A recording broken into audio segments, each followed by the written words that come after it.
Son politicón.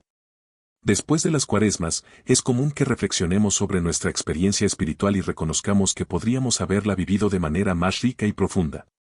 Pero, en su infinita sabiduría, la Iglesia nos ofrece nuevamente la oportunidad de experimentar este tiempo sagrado de manera adecuada y significativa.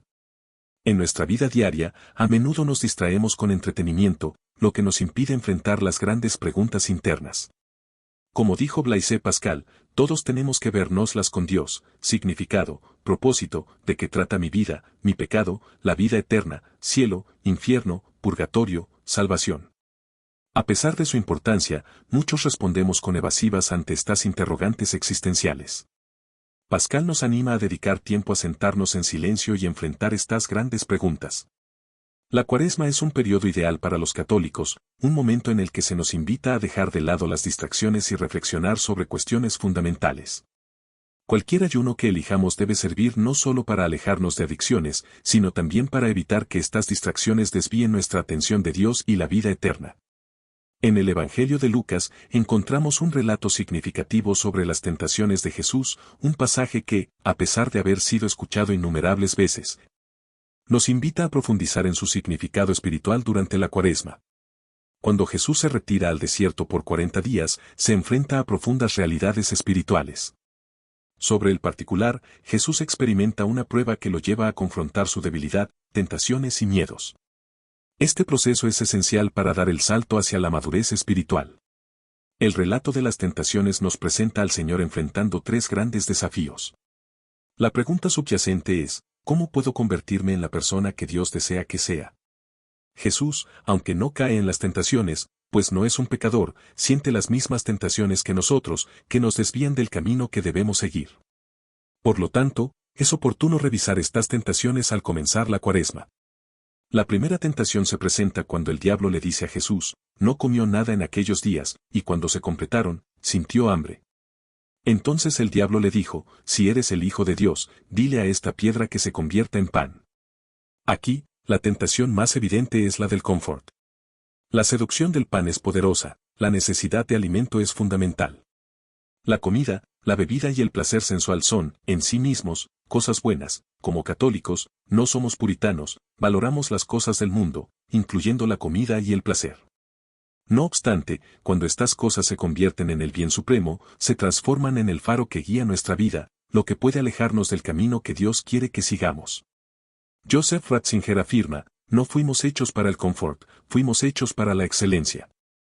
Esta idea se alinea con la enseñanza de la Iglesia, que nos recuerda que estamos llamados a ser portadores de la gracia divina en el mundo.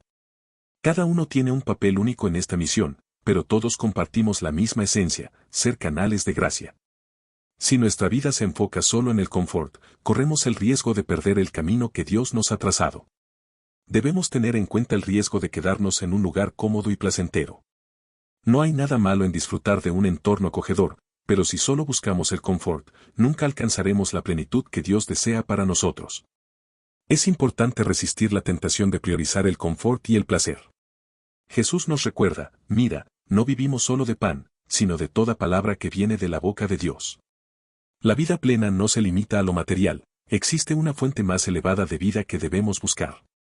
La segunda tentación aparece cuando el diablo lleva a Jesús a un monte elevado y le muestra todos los reinos de la tierra, ofreciéndole poder a cambio de adoración. El poder, por sí mismo, no es malo. Hay personas que lo ejercen con buenas intenciones, y Dios es descrito como todopoderoso, lo que demuestra que el poder no es intrínsecamente negativo. Sin embargo, puede convertirse en una tentación peligrosa que nos desvía del camino que Dios ha establecido para nosotros.